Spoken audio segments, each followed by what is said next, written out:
Voici tout ce que tout le monde, ce que tout chrétien doit savoir sur l'islam. Et j'en suis à un point de ma vie où je le pense vraiment.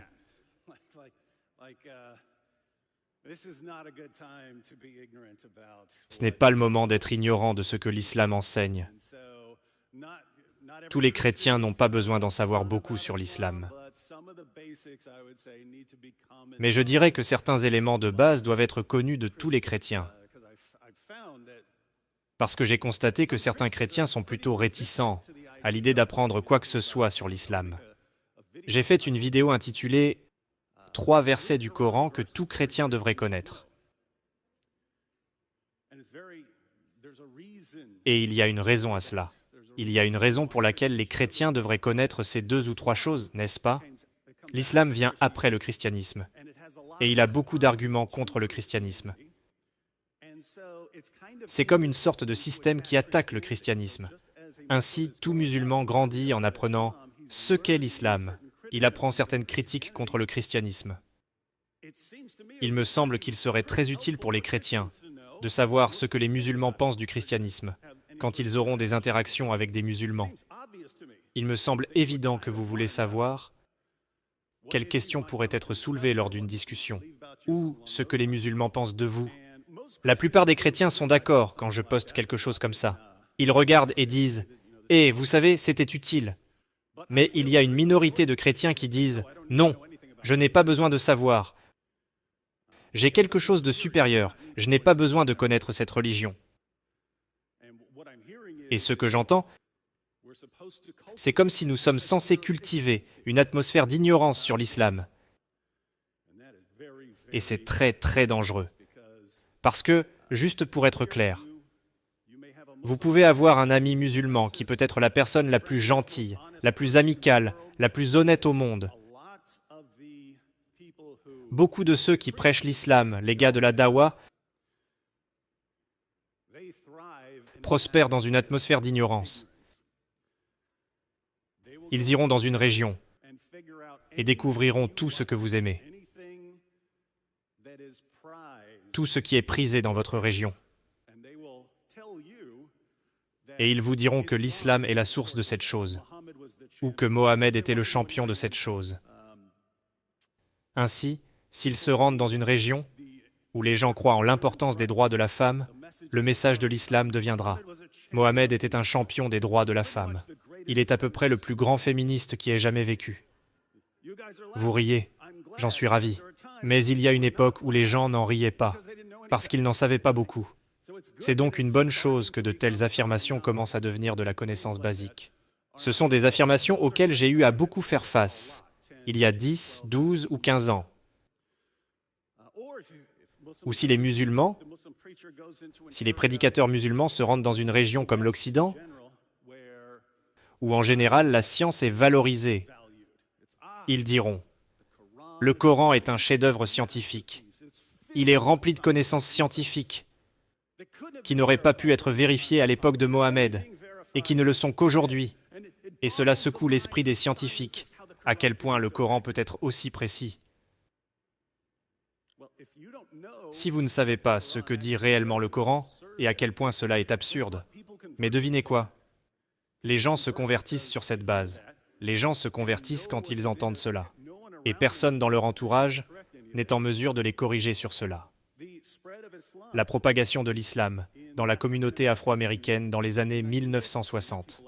Nous avons des gens comme Malcolm X et Mohamed Ali qui se sont convertis d'abord à la nation de l'islam, qui est plutôt une secte, puis à l'islam ordinaire. Le message prêché était le suivant. Le christianisme est la religion de l'homme blanc. C'est pourquoi ils ont réduit les Noirs en esclavage. L'islam libère les gens. Mais si vous connaissez l'histoire de Mohammed, qui a acheté, possédé, vendu et échangé des esclaves noirs africains, et de ses disciples qui ont institutionnalisé la traite des esclaves africains, vous savez à quel point cela est ridicule. En fait, si vous reliez tout cela, si vous mettez tout ensemble, en Europe, les chrétiens ont fini par mettre fin à l'esclavage. Au début, lorsque le christianisme a commencé à s'imposer, les villes étaient peuplées à 80% d'esclaves. Quelques siècles plus tard, il n'y avait plus d'esclaves. Les chrétiens ont continué à libérer les esclaves. Si quelqu'un avait des esclaves, on achetait l'esclave et on le libérait. Ils ont continué à le faire jusqu'à ce qu'il n'y ait plus d'esclaves ou de marché d'esclaves en Europe. Qu'est-ce que cela signifie?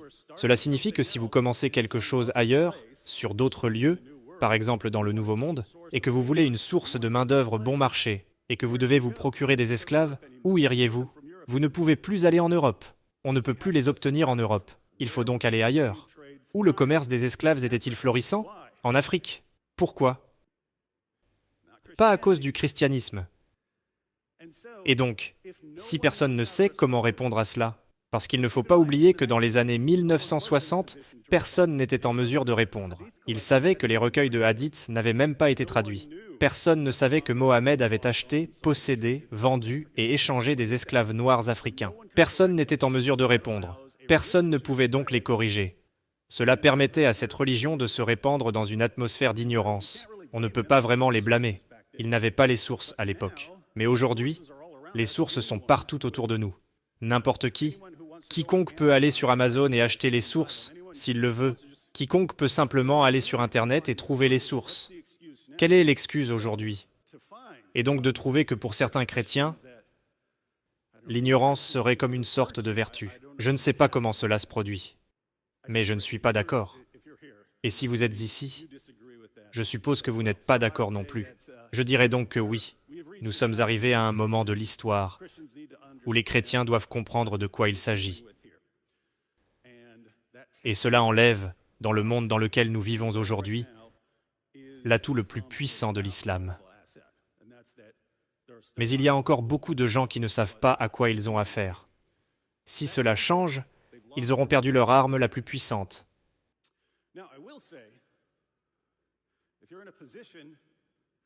Je dirais que si vous êtes dans la position où vous connaissez des musulmans, vous travaillez avec un musulman, vous avez un ami musulman, à l'école, vous connaissez un musulman, il est préférable de commencer par là, de commencer à parler avec ce musulman, avec lequel vous pouvez vous entendre et discuter. Parce que si vous ne faites qu'interagir avec des musulmans en ligne, vous aurez très vite de l'hostilité, car s'ils ne vous bombardent pas d'insultes à chaque fois que vous n'êtes pas d'accord avec eux, ou si vous n'êtes pas d'accord sur ce qu'ils disent à propos de Mohammed, vous allez recevoir des menaces, et ainsi de suite. Vous deviendrez très très négatif. Et lorsque vous rencontrerez un musulman, vous vous direz qu'il est comme ces trolls sur Internet. Il se peut qu'il ne le soit pas. Je suis sûr que la plupart d'entre vous le connaissent, c'est Nabil. C'est ainsi que j'ai découvert l'islam. J'avais un ami musulman avant Nabil. Ça n'a pas duré longtemps. Nous étions partenaires d'haltérophilie. Et c'était peu après ma conversion au christianisme. Nous avions des discussions sur le christianisme et l'islam, tout en soulevant des poids. Cela ne s'est pas bien passé. La testostérone était omniprésente. Beaucoup d'insultes, etc. Mais j'ai appris à partir de ces échanges. Et plus tard, bien sûr, j'ai rencontré Nabil. Il m'a dit à quel point l'islam était formidable et merveilleux, que l'islam a été prouvé vrai par l'histoire, la logique, les mathématiques, la science, etc. Nous avons bien sûr entamé une série de discussions. À l'époque, mes interactions avec les musulmans se faisaient avec des amis musulmans, car je traînais avec Nabil, sa famille, ses amis, ses cousins, etc. C'est ainsi que j'ai commencé à me familiariser avec l'islam, en quelque sorte, au fur et à mesure. Parce que, quand Nabil faisait une déclaration, je disais « Ok, je vais lire ça. Où est-ce que c'est ?» Puis nous y retournions pour étudier. Et je revenais en disant « Hé, pourquoi as-tu oublié cette partie ?» Nous avons continué ainsi pendant des années. Et finalement, Nabil est devenu chrétien. Ça, c'était à son baptême. Et moi, à l'arrière-plan, en me disant « Cool, j'en ai fini avec l'islam. » Ça n'a pas marché ainsi, en grande partie, parce qu'après avoir vu comment Nabil avait défendu l'islam, je me suis rendu compte que les musulmans devenaient des chrétiens vraiment hardis.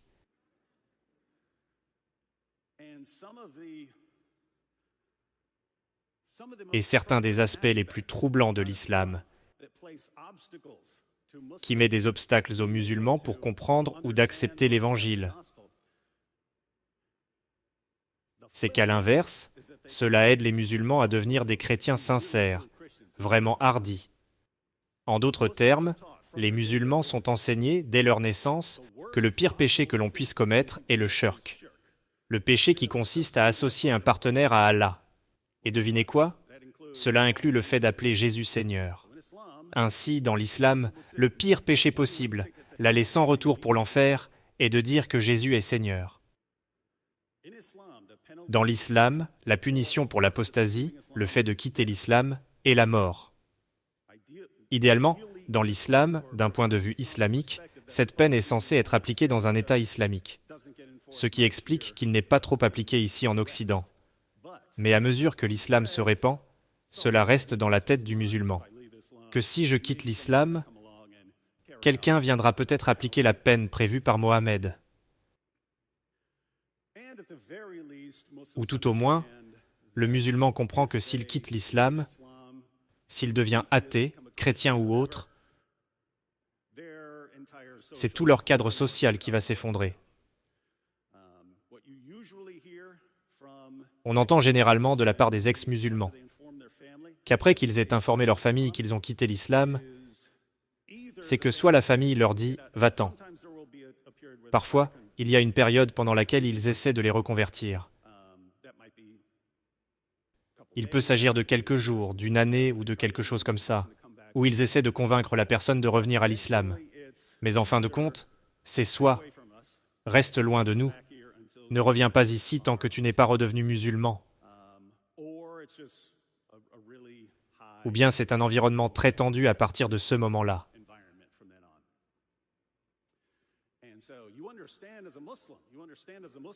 Tu comprends donc, en tant que musulman, que c'est ce qui t'arrivera si tu quittes l'islam. Gardez donc à l'esprit, les chrétiens, quand nous prêchons l'Évangile, nous avons la bonne nouvelle. Et lorsque nous prêchons la bonne nouvelle, ce qu'un musulman entend, c'est « Oh, je suis censé croire que Jésus est Seigneur, ce qui est un aller sans retour pour l'enfer. Je vais devoir abandonner toute ma famille et peut-être me faire couper la tête. Vous appelez ça la bonne nouvelle? Cela ressemble plus à la pire nouvelle que j'ai jamais entendue de toute ma vie. Pourquoi vais-je croire cela? Mais comme je l'ai souligné, il y a un revers à cela. Il y a un revers à la médaille. Et le revers de la médaille, c'est que lorsqu'un musulman dit, comme l'a fait Nabil, « Vous savez quoi? On m'a dit toute ma vie que cela m'enverrait en enfer, que je devrais peut-être abandonner ma famille et qu'on me couperait peut-être la tête. Mais je m'en fiche, parce que je veux connaître Jésus. » Voilà quelqu'un qui est prêt à donner sa vie pour Jésus. Et c'est pour cela qu'ils deviennent des chrétiens vraiment hardis. Donc si les chrétiens avaient appris les bases de l'islam, puis éventuellement à répondre aux arguments des musulmans et à défendre les revendications chrétiennes par l'apologétique, je pense qu'on changerait le monde avec ça. Très bien. Nous allons donc suivre une sorte de cours accéléré. Si vous suivez mes vidéos depuis longtemps, vous savez déjà beaucoup de ces choses. Ce qui est très bien, car cela signifie que vous avez absorbé l'information au fil du temps. Mais je vais supposer qu'il y a des gens ici qui ne savent rien ou presque rien. Alors nous allons commencer par la base. Cours accéléré sur les bases de l'islam. Si je devais dresser une liste des éléments de base qui devraient être connus de tous les chrétiens, c'est ce que nous allons faire maintenant. Voilà donc ce que nous allons faire. Quelques définitions pour qu'il n'y ait pas de confusion. Ensuite, nous examinerons, très brièvement, ce sera un feu rapide, ce que l'islam enseigne sur Dieu, ce que l'islam enseigne sur Jésus, ce que l'islam enseigne sur les chrétiens, ce que l'islam enseigne sur le Coran, ce que l'islam enseigne sur Mohammed, quelques objections musulmanes courantes au christianisme et quelques arguments musulmans courants en faveur de l'islam. Toutes ces questions peuvent être très approfondies. Et nous allons, même lors de cette conférence, approfondir certaines d'entre elles. Mais il s'agit là de l'essentiel de ce que les chrétiens doivent savoir. En ce qui concerne les définitions, l'islam est un mot arabe qui signifie soumission. Dans son contexte religieux, Il fait référence à la soumission à Allah.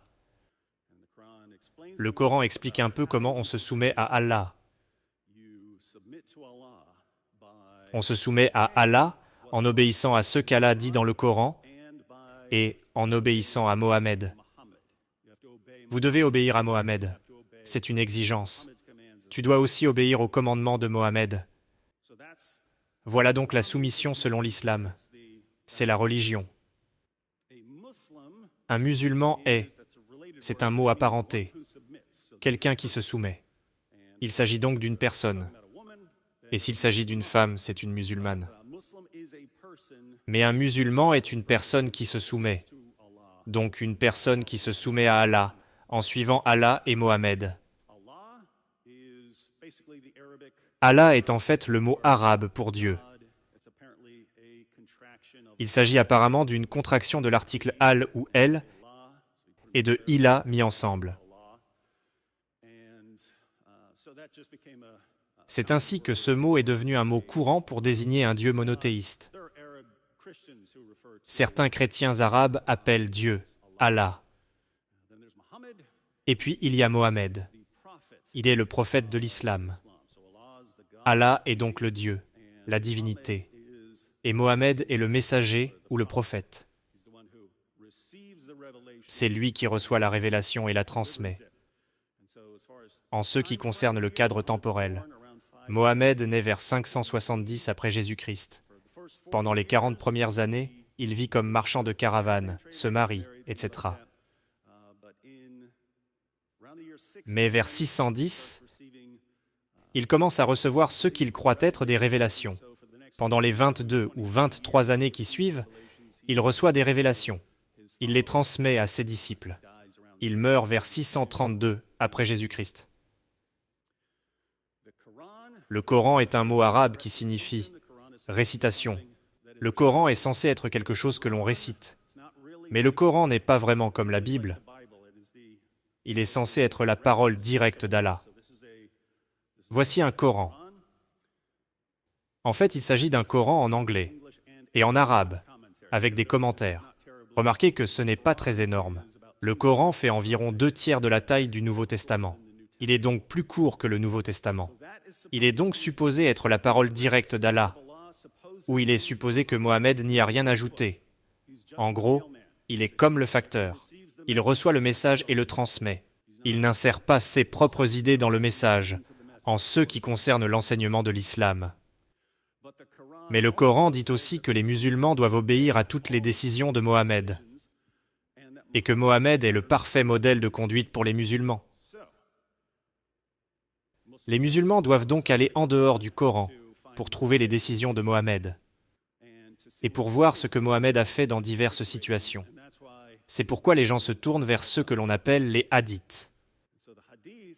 Les hadiths sont très souvent des recueils massifs, en plusieurs volumes, d'histoires concernant Mohammed. Ils sont généralement classés par thème. Ainsi, une section du livre sera consacrée au mariage. On y trouvera tout ce que Mohammed a dit sur le mariage dans cette section.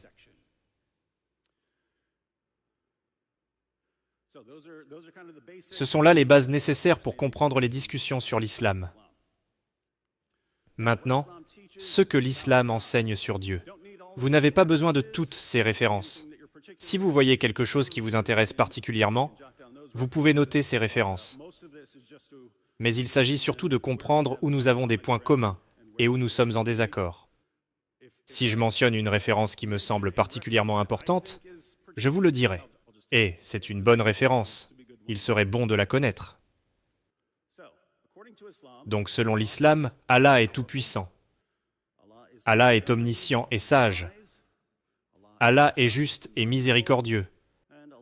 Et Allah est le créateur de l'univers. Cela ressemble beaucoup au Dieu de la Bible. Et ce n'est pas une coïncidence.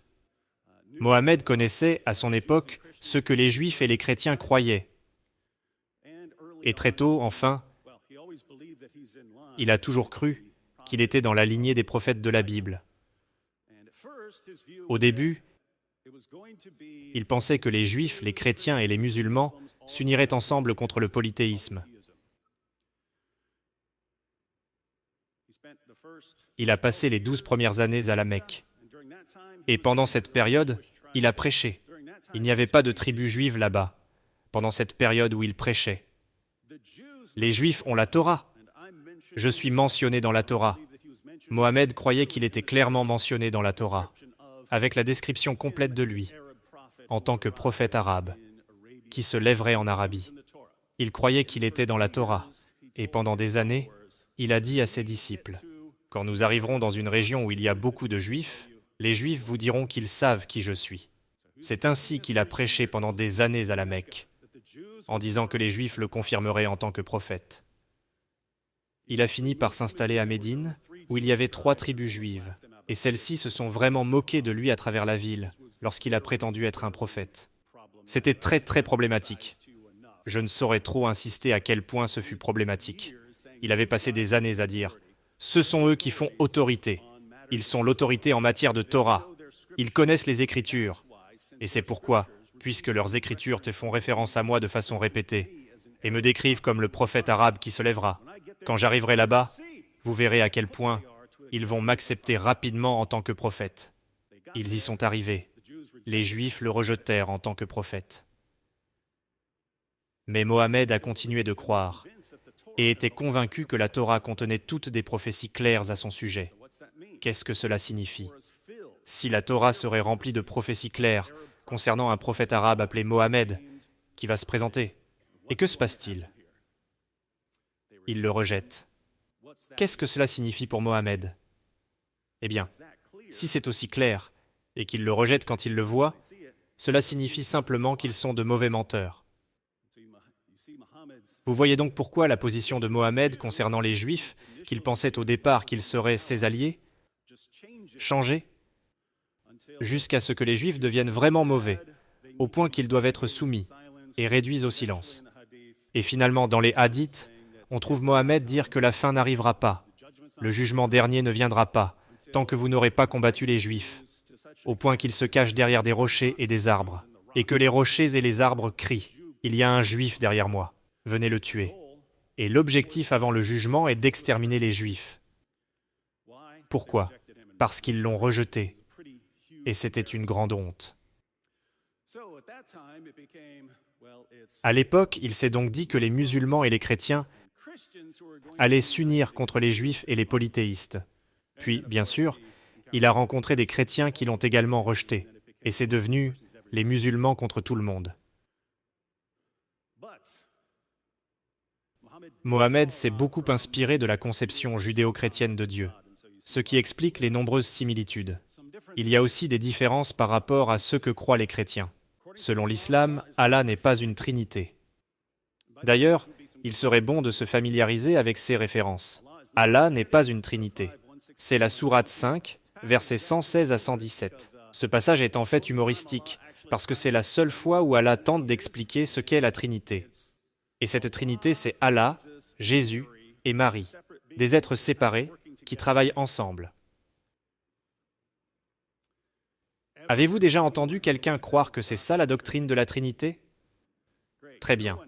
Personne ne l'a jamais fait, mais c'est ce qu'Allah dit. Il est possible d'élaborer des arguments à partir de ces éléments. Vous pouvez donc lire ce passage avec vos amis musulmans et leur dire « ce n'est pas ça la doctrine de la Trinité ». Donc, soit Allah ne sait pas ce qu'est la doctrine de la Trinité, et dans ce cas, il est ignorant. Soit il le sait et il ment à ce sujet, auquel cas il est trompeur. Qu'en est-il? Allah n'est le père de personne. Cela concerne les Juifs et les chrétiens, car Dieu est considéré comme un père dans l'Ancien Testament. C'est le père d'Israël. Nous pensons à Dieu en tant que Père céleste. Dans l'islam, Allah n'est en aucun cas un père, c'est interdit. Allah a 99 noms. Le père n'en fait pas partie. En fait, la sourate 19, la référence ici, c'est la sourate 19, versets 88 à 93. C'est un passage intéressant où Allah s'emporte et dit que l'univers est sur le point d'être déchiré parce qu'ils disent qu'Allah a un fils.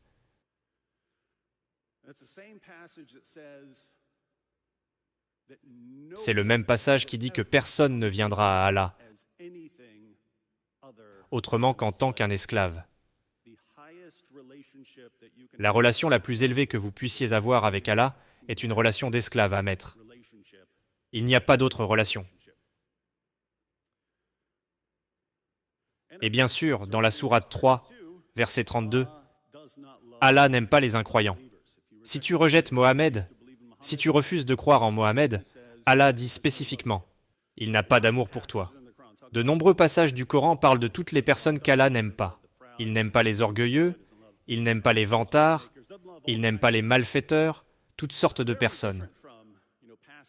Ce qui est très différent des passages où Jésus dit d'aimer ses ennemis.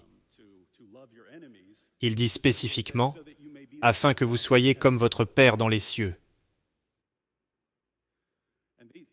Et ces choses sont en quelque sorte liées, et elles sont liées au domaine de l'éthique. Pensez-y,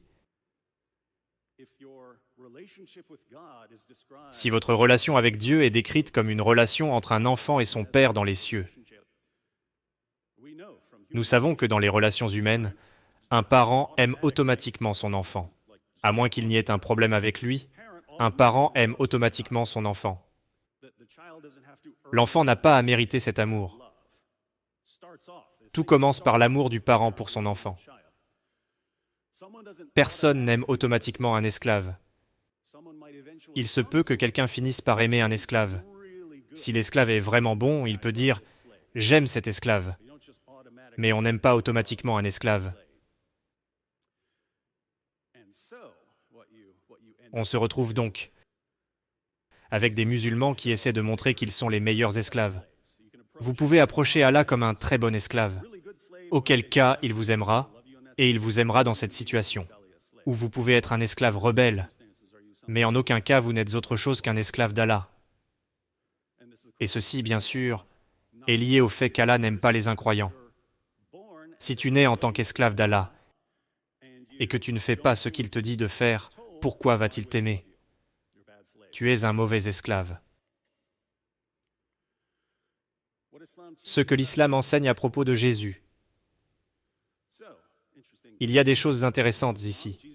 Selon l'islam, Jésus est né d'une vierge. Certains de ces points communs sont intéressants. Combien de personnes sont d'accord avec les chrétiens pour dire que Jésus est né d'une vierge? Les musulmans sont d'accord. Jésus est né d'une vierge. Jésus a accompli de nombreux miracles. En fait, dans l'islam, Jésus a vécu la vie la plus miraculeuse qui soit. Il guérit les lépreux, ressuscite les morts, donne la vie à des oiseaux d'argile. Jésus est le Messie dans l'islam. Ils ne comprennent pas ce que cela signifie. Vous pouvez demander à 100 musulmans ce que signifie le Messie, ils n'en ont aucune idée.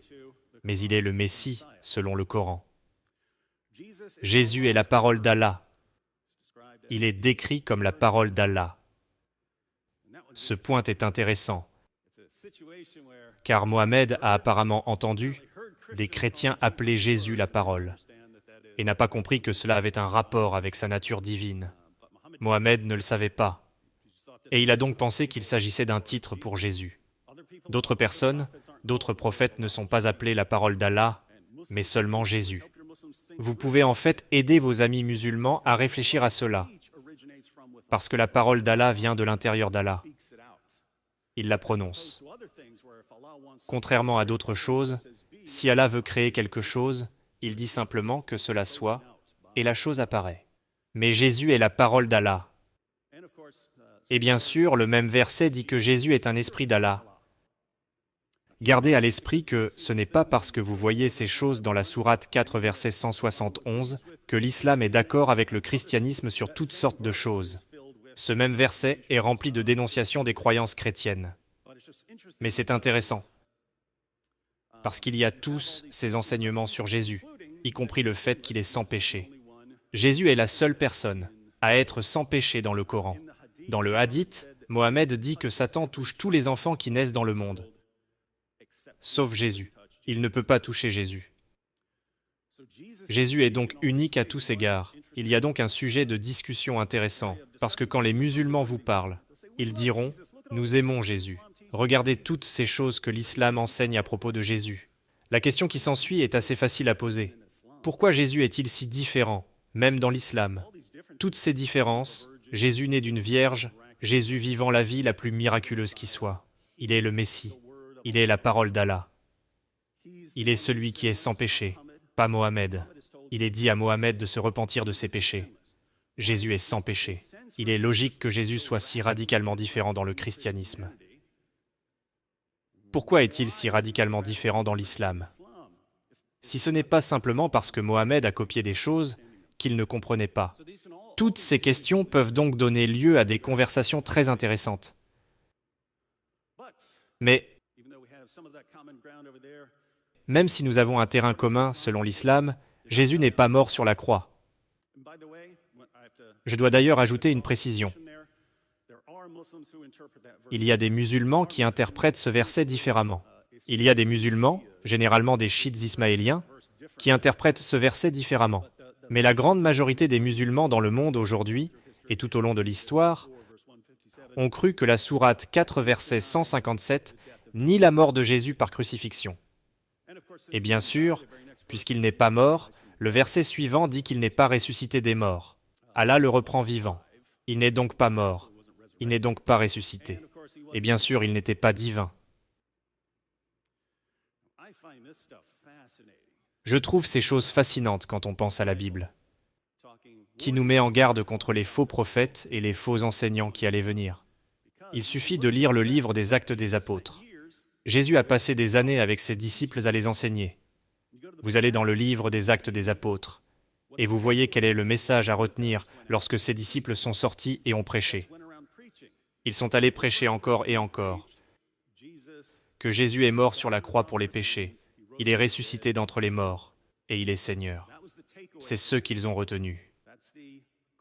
C'est la base de la bonne nouvelle, de la proclamation de l'Évangile. C'est la base, la mort, la résurrection et la divinité. Et on nous dit que de faux prophètes allaient venir. Que vont faire ces faux prophètes?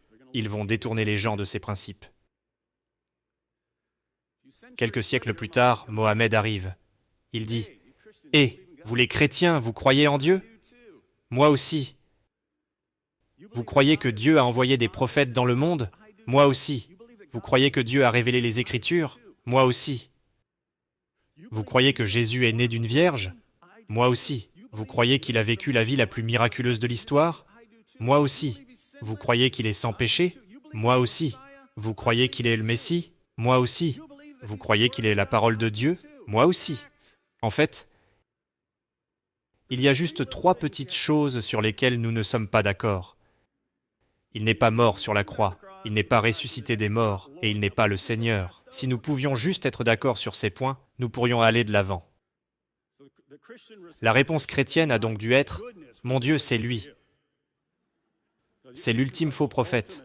Il est d'accord avec nous sur tout, sauf sur la base de l'Évangile. Et ensuite, bien sûr, ils doivent vous combattre sur ce sujet. Voilà donc l'essentiel de ce que l'islam dit de Jésus. Nous avons ensuite ce que le Coran dit des chrétiens. Les chrétiens ont donc les écrits venant de Dieu. Nous en parlerons beaucoup plus demain matin ici même. Les chrétiens sont les plus proches des musulmans en termes d'amitié. C'est une très belle chose à dire. Malheureusement, ce n'était pas la dernière chose à dire. Nous sommes dans une période intermédiaire, où au début, ce sont les juifs, les chrétiens qui sont les plus proches, et les musulmans unis contre les polythéistes. Puis, Mohammed s'installe à Médine, et les juifs le rejettent. Puis ce sont les juifs et les polythéistes qui s'unissent contre les musulmans et les chrétiens. Les chrétiens sont nos meilleurs amis. Et bien sûr, les chrétiens l'ont rejeté, ce qui a changé la donne. Mais c'est resté dans le Coran. Et, bien sûr, les chrétiens sont compatissants et miséricordieux, parce qu'Allah nous a créés ainsi, selon le Coran. Mais cela ne dure pas longtemps. Les chrétiens qui croient en la divinité du Christ sont des incroyants. Les chrétiens qui sont mécréants sont les pires des créatures. Sourate 98, verset 6. Les musulmans ne doivent pas être amis avec les chrétiens. Certains de ces passages incluent d'ailleurs les juifs. Sourate 5, verset 51. Ne prenez pas les juifs et les chrétiens pour des amis. Ils sont amis les uns des autres. Et les chrétiens doivent être combattus et soumis à cause de leur incrédulité. Sourate 9, verset 29. Combattez ceux qui ne croient pas en Allah. La sourate se poursuit en faisant spécifiquement référence aux gens du livre, c'est-à-dire les juifs et les chrétiens, comme des gens qui doivent être soumis, payer un tribut pour avoir le droit de continuer à pratiquer notre religion. Mais ce n'est pas comme si vous pouvez la prêcher. Tu peux rester chrétien ou juif en payant un tribut pour reconnaître ton statut d'infériorité. Cela semble difficile. Gardez à l'esprit que nous sommes mieux lotis que les polythéistes, ou quelque chose comme ça. Pour les polythéistes, les athées, ou qui que ce soit d'autre, l'ordre était de se convertir ou de mourir. Les juifs et les chrétiens étaient autorisés à rester, car selon le Coran, nous avons les révélations d'Allah.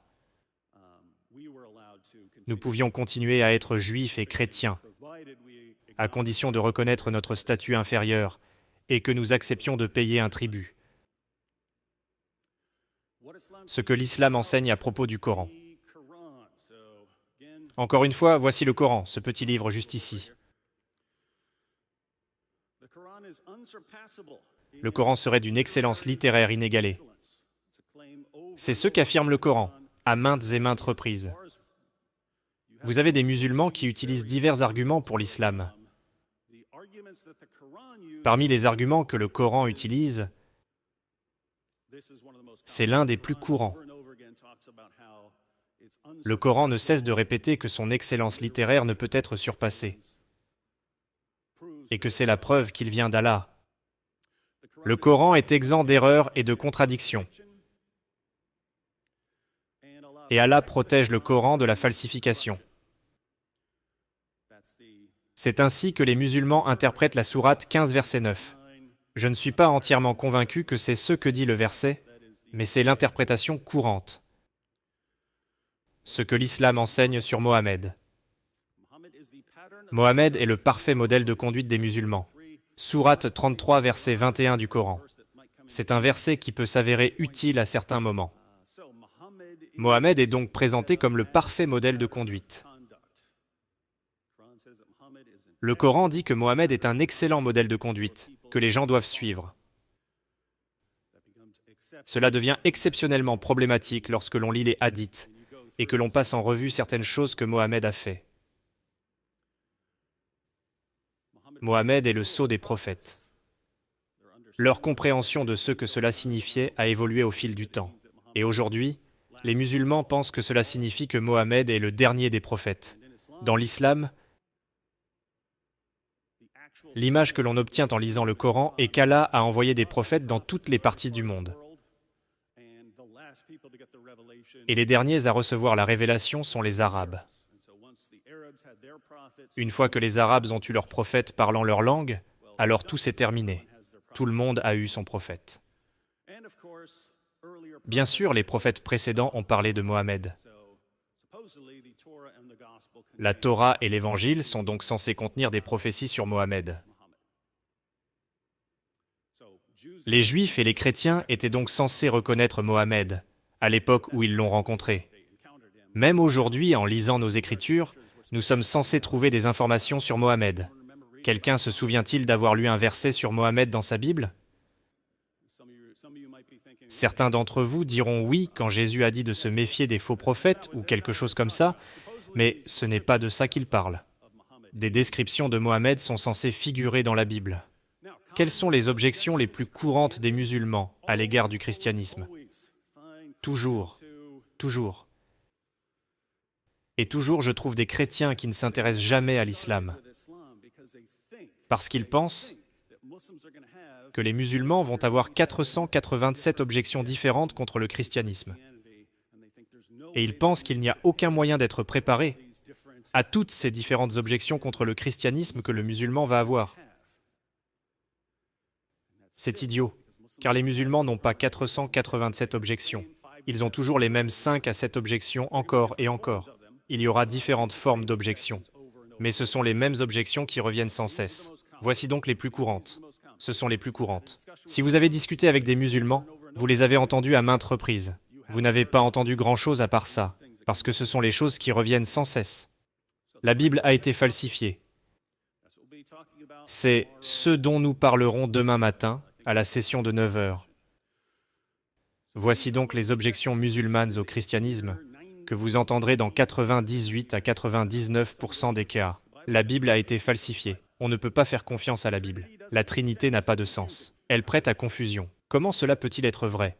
Où Jésus a-t-il dit « Je suis Dieu, adorez-moi » ?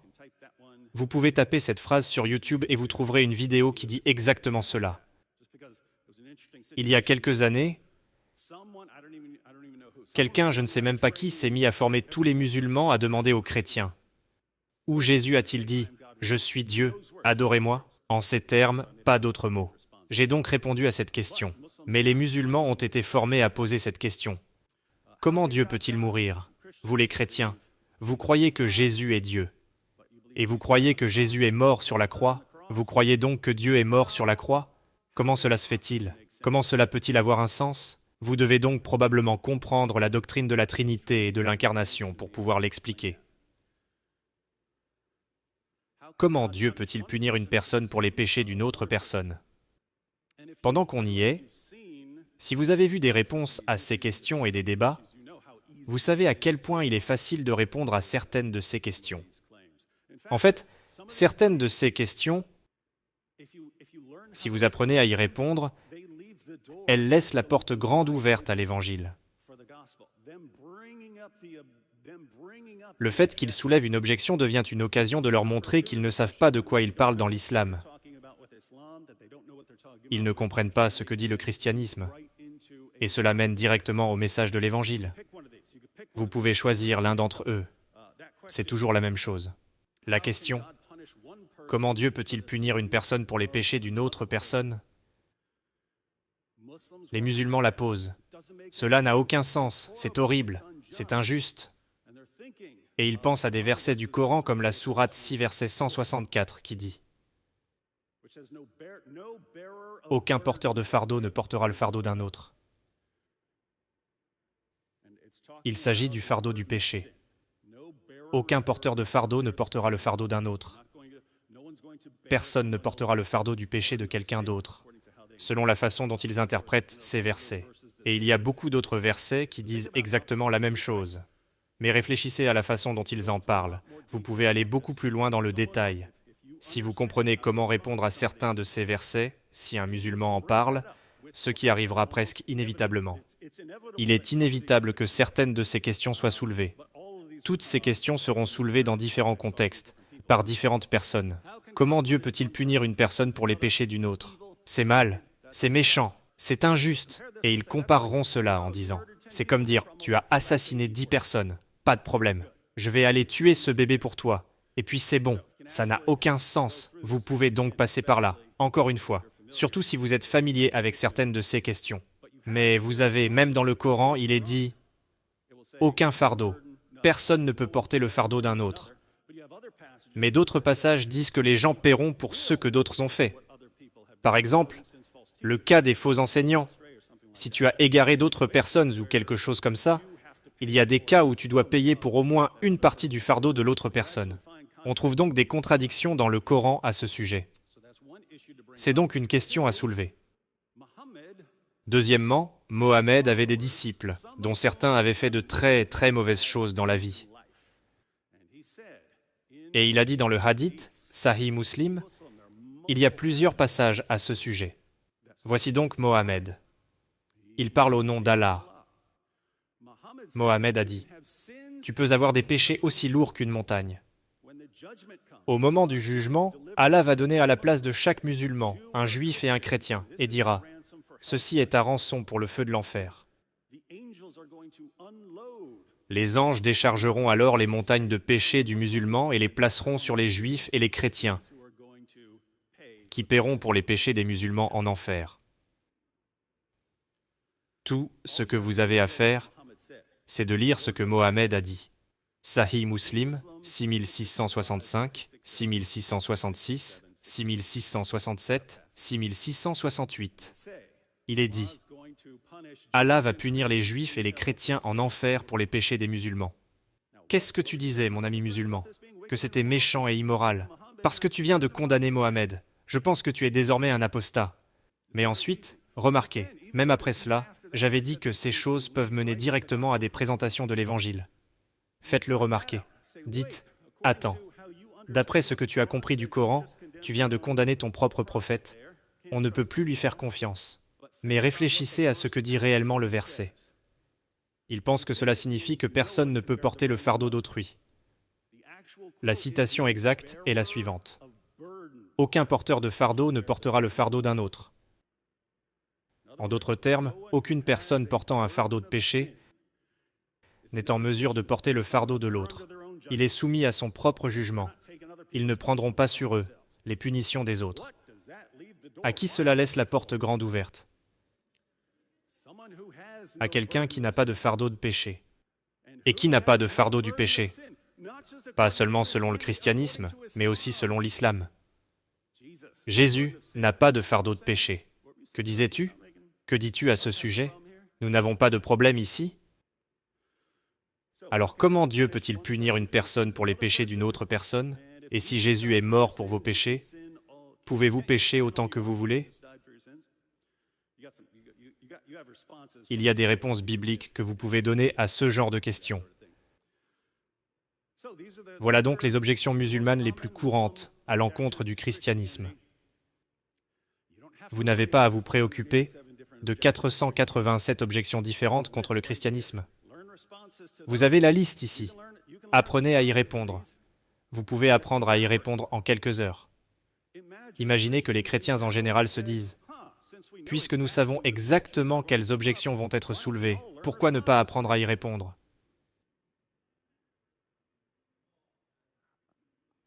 Je n'arrive vraiment pas à comprendre pourquoi cela ne se fait pas. Je ne sais pas. Voici donc les objections musulmanes les plus courantes à l'encontre du christianisme. J'encourage tout le monde à chercher les réponses à ces objections. Nous reviendrons demain sur la falsification de la Bible. Car si vous pouvez vous défendre contre cette objection, les autres se mettront en place. En d'autres termes, si vous voulez répondre à la question de savoir comment Dieu peut mourir, en expliquant l'incarnation, et que le musulman dit « Mais je n'y crois pas parce que votre Bible a été falsifiée ». Devinez quoi? Si vous pouvez défendre le fait que la Bible n'a pas été falsifiée, alors vous êtes en quelque sorte en mesure de répondre à ces autres questions. Nous nous pencherons donc sur ce point demain matin. Enfin, nous avons des arguments musulmans courants en faveur de l'islam. Ce sont ceux qui reviennent le plus souvent. L'argument de l'excellence littéraire. C'est ce que le Coran dit, c'est l'un des principaux arguments du Coran. Et ce qui est intéressant avec beaucoup de ces arguments, c'est qu'ils sont erronés à plusieurs niveaux. Par exemple, l'argument de l'excellence littéraire. Supposons que le Coran soit le meilleur livre jamais écrit. Cela signifierait-il qu'il vient de Dieu? Non. Cela voudrait juste dire que l'auteur du Coran est le meilleur écrivain de tous les temps, n'est-ce pas? C'est comme dire que si vous ne pouvez pas écrire des pièces comme Shakespeare, ou des symphonies comme Mozart, vous devez admettre que les pièces de Shakespeare sont la parole de Dieu, ou la musique de Mozart. Les symphonies de Mozart sont la musique inspirée de Dieu. Cela n'a aucun sens. Même si quelqu'un était le meilleur, cela ne signifierait pas qu'il vient de Dieu. L'affirmation est donc erronée. Et si vous lisez le Coran, je vais être honnête, c'est le pire livre que j'ai lu de ma vie. Je ne dis pas cela, parce que je ne suis pas d'accord avec eux sur de nombreux points. Je suis en désaccord avec une tonne de choses dans la République de Platon. C'est un livre brillant, l'un des plus grands livres jamais écrits. Je ne suis pas d'accord avec une tonne de choses dans les dialogues de Hume concernant la religion naturelle. Un livre brillamment écrit. Je suis d'accord avec Antony Flew. Certains d'entre vous se souviennent peut-être d'Antony Flew. C'était l'un des plus éminents chercheurs athées du XXe siècle. Il est finalement revenu à une sorte de déisme avant de mourir. Mais après avoir annoncé qu'il croyait en une sorte de concepteur de la nature, on lui a demandé s'il envisageait de se convertir à quelque chose de plus spécifique, comme le christianisme ou l'islam. Il a répondu que non, qu'il ne pensait pas le faire. On lui a ensuite demandé de comparer et d'opposer le christianisme et l'islam. Il s'agit d'un homme qui a passé sa vie entière à attaquer le christianisme. Mais ces comparaisons étaient intéressantes. Il a dit, premièrement, que si l'on compare Paul et Mohammed, Paul est un brillant érudit. Il parlait plusieurs langues, etc. Mohammed n'est absolument pas comme ça. Il a dit que Jésus est une figure incroyablement... Mais tout le monde veut avoir Jésus de son côté. Mohammed, pas tellement. Et puis il a dit que la Bible est une œuvre littéraire extraordinaire. Même les athées peuvent apprécier la Bible et devraient la connaître. Il a dit que lire le Coran, c'est faire pénitence. Certains d'entre vous, les jeunes, ne savent peut-être pas ce que c'est. La pénitence consiste à se punir pour ses péchés. Et oui, c'est comme ça. C'est donc un livre assez dur à lire. Et c'est intéressant parce qu'on peut même exposer cela dans des conversations avec des musulmans. Et si l'on tient compte d'un tas d'autres problèmes, comme le fait qu'il est complètement désorganisé, et que certains passages s'annulent, abrogent d'autres passages. Il est désorganisé, on ne sait pas quel passage l'emporte sur d'autres, et vous ne pouvez pas le savoir sans aller dans les commentaires, et ainsi de suite. On se dit que l'ordre chronologique aurait été d'une grande utilité. Il y a donc toutes sortes de problèmes avec cette affirmation. Mais quoi qu'il en soit, encore une fois, il est défectueux à plusieurs niveaux. L'argument de la préservation parfaite, une fois de plus, est erroné à plusieurs niveaux. Si un livre a été parfaitement préservé, cela signifie-t-il qu'il vient de Dieu? Si le Da Vinci Code est parfaitement préservé, cela signifie-t-il qu'il vient de Dieu? Non.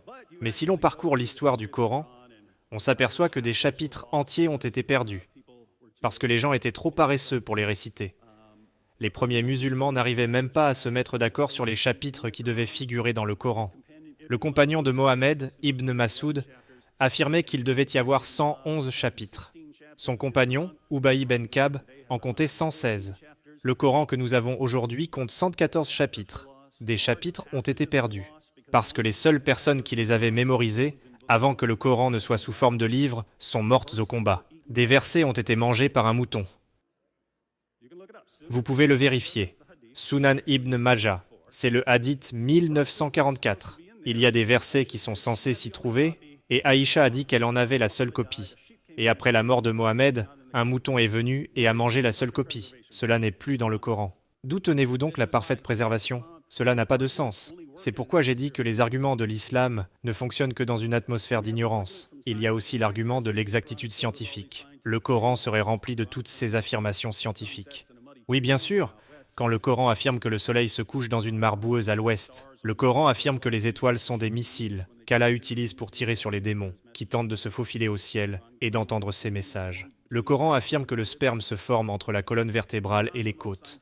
Ce n'est pas le livre le plus scientifiquement exact que j'ai jamais lu de ma vie. Et bien sûr, l'argument de la prophétie biblique, c'est-à-dire les écritures antérieures contiennent des références à Mohammed, et l'argument de la croissance rapide. Et ce n'est que le plus simple. Cet argument est apparu il y a quelques années, lorsque Pew Research a réalisé une étude, et a conclu que l'islam était la religion qui connaissait la croissance la plus rapide au monde. Les musulmans ont interprété cette conclusion sans la lire, comme étant « Oh, tout le monde se convertit à l'islam ». Ils ont donc pris cela comme une preuve de véracité. En réalité, l'étude de Pew Research indique que les pays musulmans ont les taux de natalité les plus élevés. Et si l'on cherche à savoir pourquoi ils ont les taux de natalité les plus élevés, cela a beaucoup à voir avec l'impact de l'islam sur les femmes, et le fait qu'il ne leur donne pas beaucoup d'opportunités dans la vie. Les filles sont mariées jeunes. Elles commencent à avoir des enfants, à l'âge où une femme en Occident va à l'école, commence sa carrière à son premier enfant à 28 ans. À cet âge, une jeune femme afghane en est à son 8e, 9e ou 10e enfant. C'est la raison pour laquelle l'islam connaît une croissance rapide. Je ne sais pas comment vous pouvez considérer cela, comme une preuve de la véracité de votre religion. Heureusement, je dois dire, et nous terminerons par là, que certains de ces arguments sont aujourd'hui abandonnés par les musulmans. L'argument de la préservation parfaite a été exposé. Le plus important, c'est que Hatun Tash s'est présentée. Elle s'est présentée au Speaker Corner en Angleterre, où les musulmans prêchaient la préservation parfaite. Un seul Coran, pas une seule différence entre deux Corans. Hatun Tash s'est présentée avec 26 Corans arabes différents. Je ne dis pas 26 différentes traductions, mais 26 Corans différents en arabe. Elle leur a montré qu'ils ont des versions différentes en arabe. C'est au XXe siècle qu'ils ont essayé de créer un Coran officiel. Et comme beaucoup de musulmans ont ce Coran, ils ont commencé à inventer l'idée qu'il avait été parfaitement préservé. Non. Certaines régions n'ont pas adopté ce nouveau Coran officiel, si bien que l'on peut encore trouver des Corans différents dans différentes régions du monde musulman. J'entends donc rarement ce genre de choses. Mais si vous revenez 6 ou 7 ans en arrière, c'était le principal argument que j'entendais. L'argument de l'exactitude scientifique. Depuis les années 1970, jusqu'il y a 3 ou 4 ans, c'était l'un des principaux arguments en faveur de l'islam. Certains d'entre vous ont vu le clip d'Ali Dawa où il dit que cet argument est complètement bidon. Et si vous n'êtes pas d'accord avec moi, demandez-vous pourquoi aucun des autres membres de Dawa, leur version de l'évangélisation, ne l'a pas interpellé à ce sujet. Nous savons tous que l'argument est bidon. Il était trompeur. Et pourtant, des gens se sont convertis sur la base de cet argument. Heureusement, leurs 2 arguments les plus populaires au cours des dernières décennies sont maintenant rejetés. Ils admettent qu'il s'agissait d'une tromperie. Ils auront un peu plus de mal à rejeter d'autres arguments comme l'excellence littéraire ou la prophétie biblique. Parce que ces arguments proviennent du Coran lui-même. Si vous décidez que ce sont de mauvais arguments, alors vous dites qu'Allah a utilisé de mauvais arguments. Mais nous allons les faire rejeter de toute façon. Il semble donc que nous n'ayons plus de temps. J'encourage tout le monde à prendre une partie de ces informations de base et à les développer. Il n'est pas nécessaire de tout savoir sur l'islam pour entamer des discussions avec des musulmans. J'ai appris au fur et à mesure. Je parlais à Nabil, il disait quelque chose. Je n'avais aucune idée de ce qu'il fallait répondre. Et je lui disais, « Je n'ai jamais regardé ça. Je ne sais pas du tout comment réagir, mais je reviendrai vers toi. Il n'y a pas de honte à cela. C'est tout à fait normal. On peut vraiment apprendre au fur et à mesure. » Et je suis convaincu, je veux dire, « Oh mon Dieu, nous sommes, si vous avez à cœur d'atteindre les musulmans avec l'Évangile, vous vivez dans la plus grande génération qui ait jamais existé. Pendant 14 siècles, les chrétiens n'auraient jamais pu rêver des possibilités que nous avons aujourd'hui, d'atteindre les musulmans avec l'Évangile et d'exposer l'islam. Tout d'un coup, nous avons toutes vos sources, et nous pouvons démasquer tout ce que vous dites.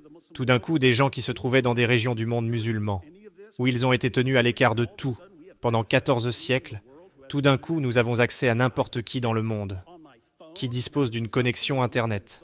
Je peux m'asseoir avec mon téléphone et discuter avec un musulman d'Arabie Saoudite, en ce moment même sur Facebook ou quelque chose du genre. Je crois que le Seigneur a livré cette idéologie entre nos mains. Et donc, à plus tard.